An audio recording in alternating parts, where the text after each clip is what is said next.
Economy Today on CBRC. My name is Kolawole Itunolua. Joining me in studio today is Mr. Akintunde Somi Vincent. You're welcome, sir. Thank you. He's a lead analyst on CBRC, an educationist, an author, and also an economist. We are bringing to you another interesting topic today that says 2023 election, regional governments, a way out of economic quagmire. 2023 election, regional governments, a way out of economic quagmire. As we are all aware that election is knocking at the door and every individual is waiting for an expectation that will warrant change to the life of every individual, and to make sure that this 2023 election brings change to economic growth and development. So do you think that the regional government is a way out to eradicate or stop this economic quagmire we are facing right now? So I'm going to welcome you, my guest, one more time on set. You're welcome, Mr. Aki, today. Thank you. How are you doing? It's good. It's good to have you in studio today. Yeah, same here. All right, thank you.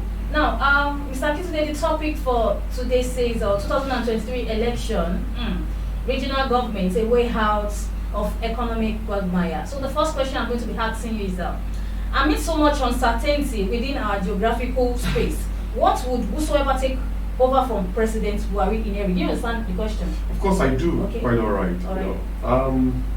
It's so nice to be here, as usual, on this beautiful morning. You're welcome. In my opinion, I think whoever we take over from President Buhari, we actually inherit a whole lot of a backlog of mess. Anybody who's going to, inherit him will definitely face multiple crises. Considering so many parameters, so many indicators. You agree with me that the current food security that the citizens are actually experiencing is as a result of the economic mess. The inability for the government to provide a cogent economic policy to drive the economic of this the economy of this nation.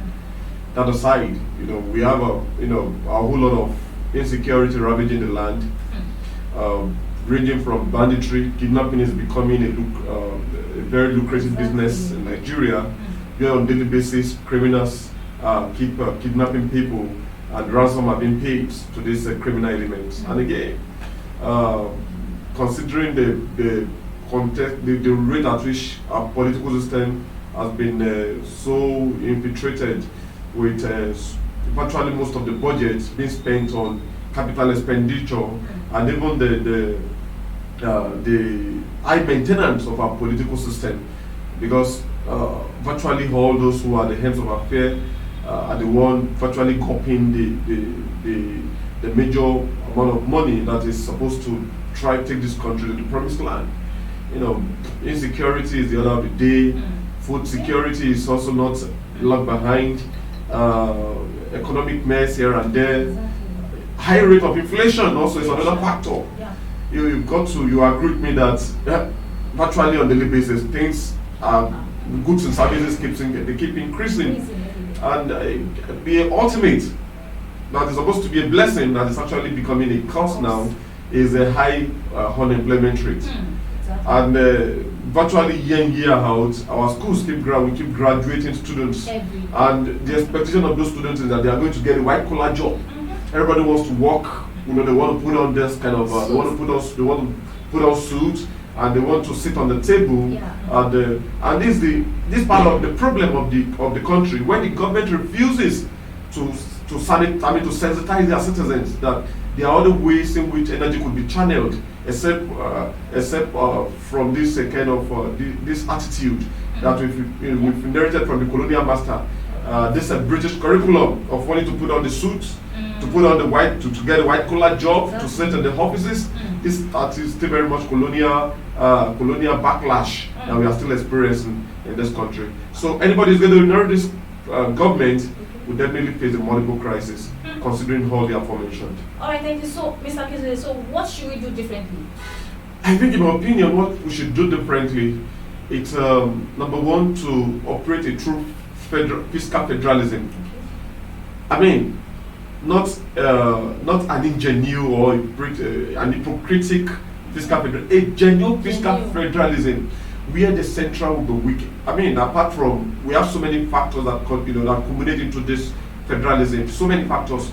That is considering every part of this country. Like dispensing with operating with the system of equity and fairness and justice. These are, but ultimately, I want to emphasize on this particular point. I want to emphasize on this point I want to talk. About now is to weaken the central. We have to strengthen the regions. You agree with me that back in the days, during the period of our patriarchs, the founding father of this country, the way we operate this federal, you could see a whole lot of competitions.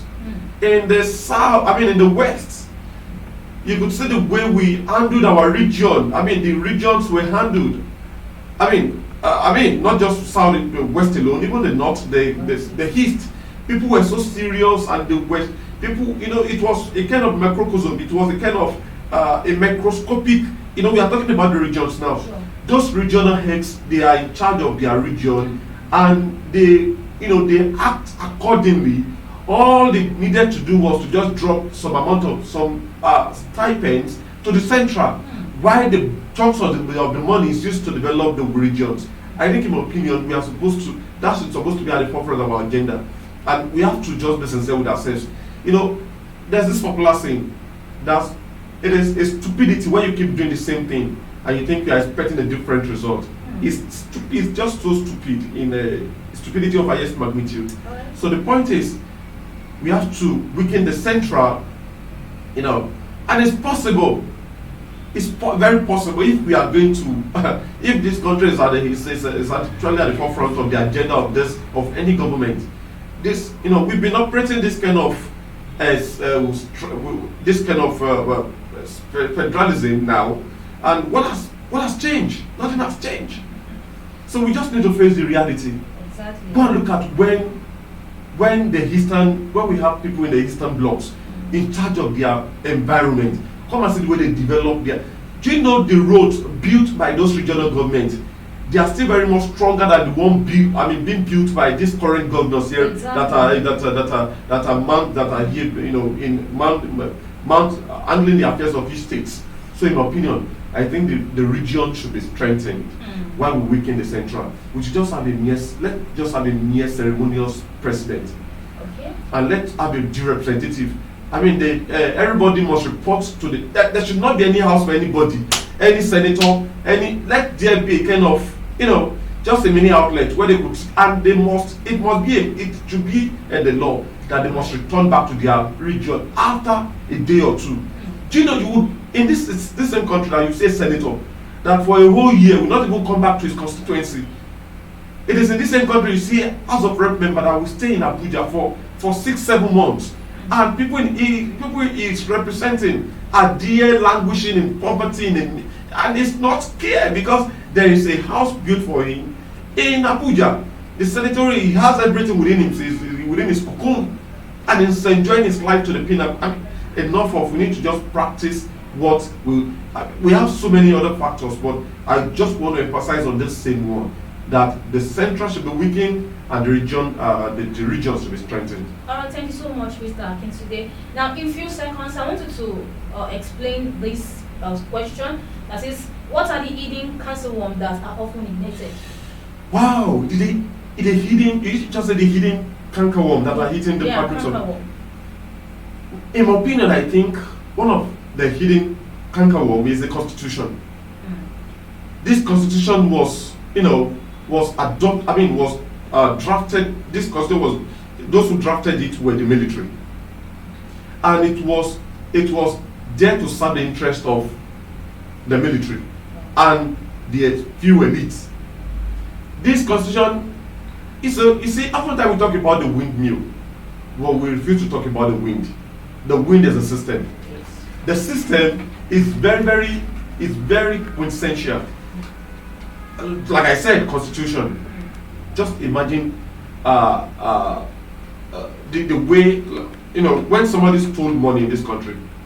Those who are stealing the money in the government, they will give it series of names. They'll say it's misappropriation of funds, some will say, but fella said that thief is a thief. There's nothing like misappropriation of money. He has stolen the money that belongs to this country. He has stolen the money.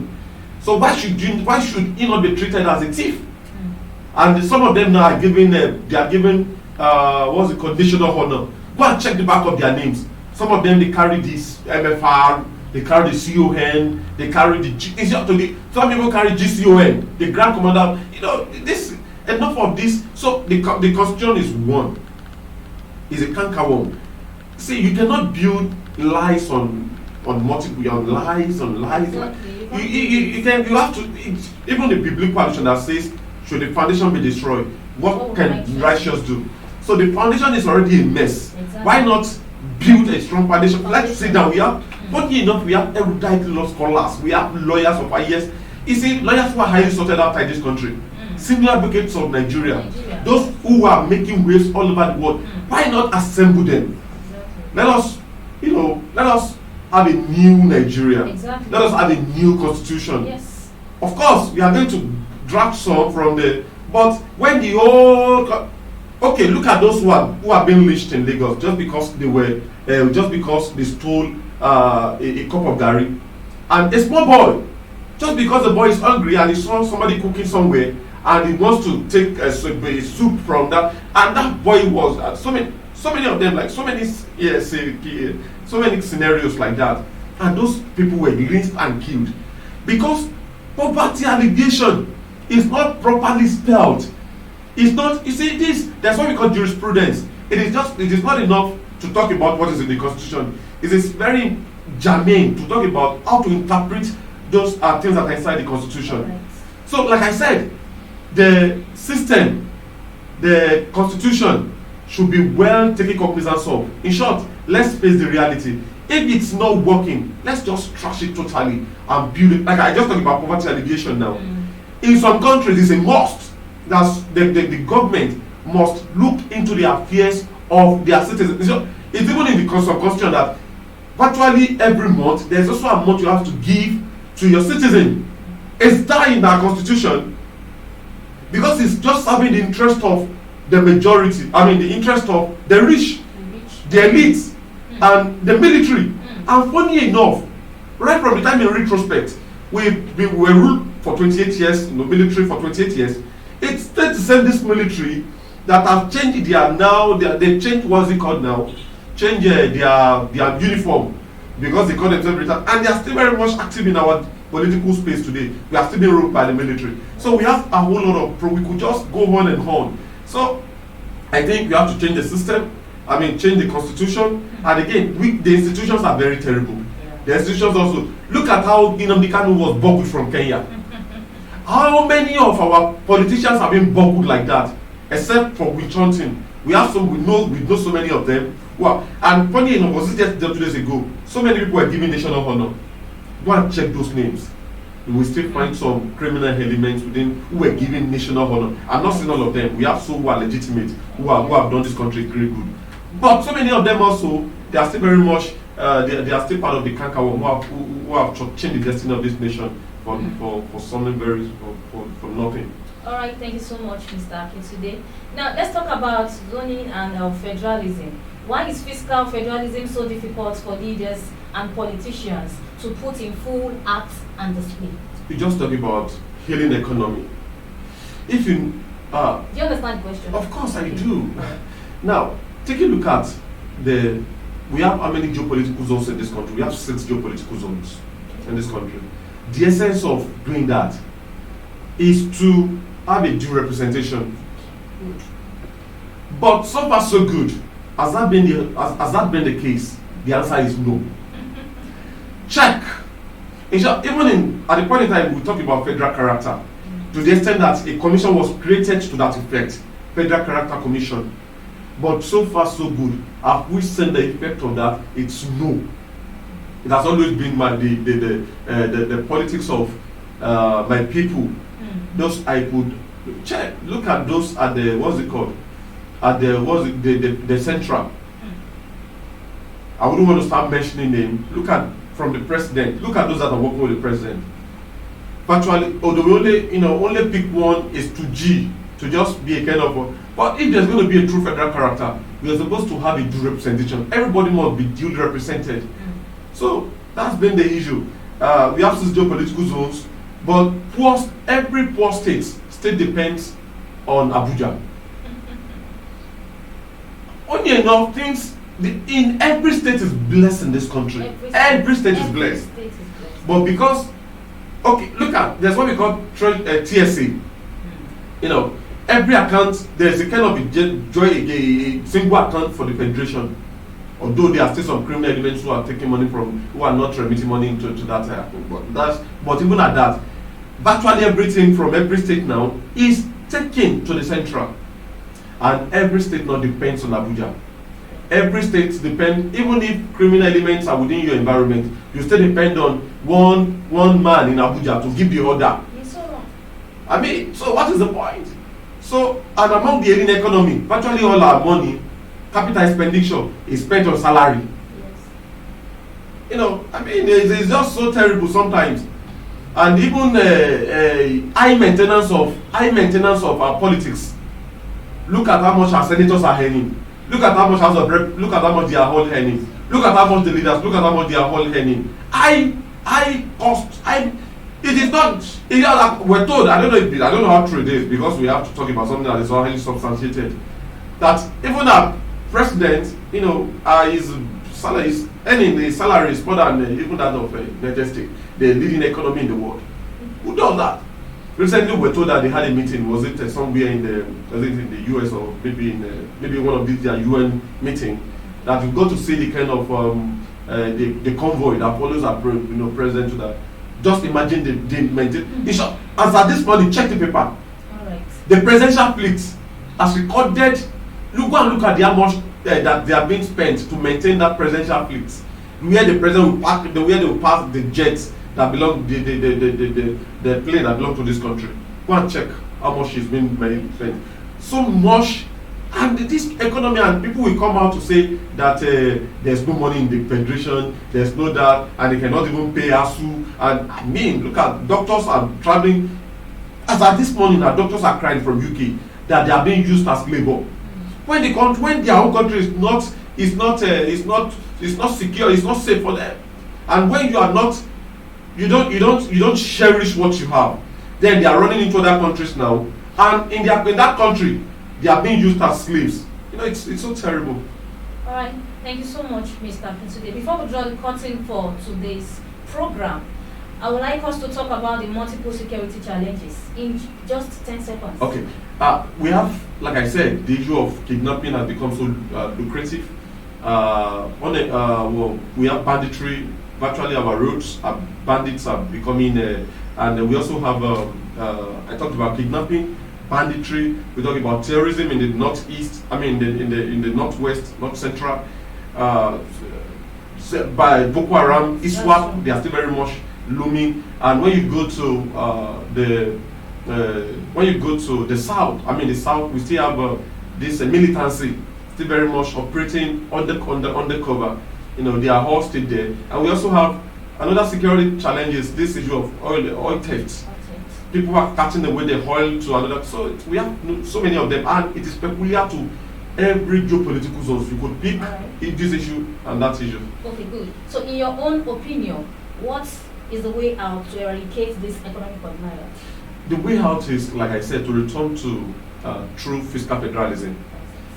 And in that particular panacea, we have to look at the genuine act of weakening the central and strengthen the regions. Good. We also have to strengthen our institutions.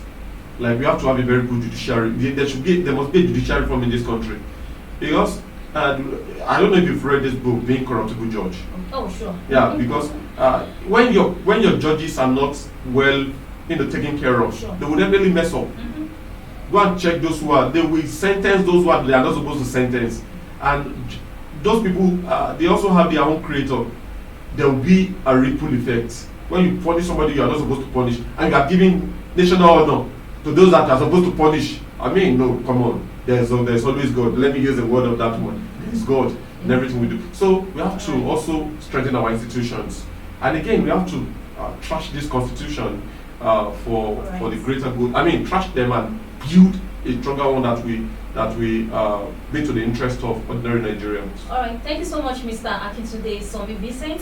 Once again, it's good to have you here in the studio. I appreciate you for always honoring our invitation. So viewers at home, I believe you enjoyed the program for today. I'll see you next time. I still remain your presenter, Kolawole Itnulua. Bye.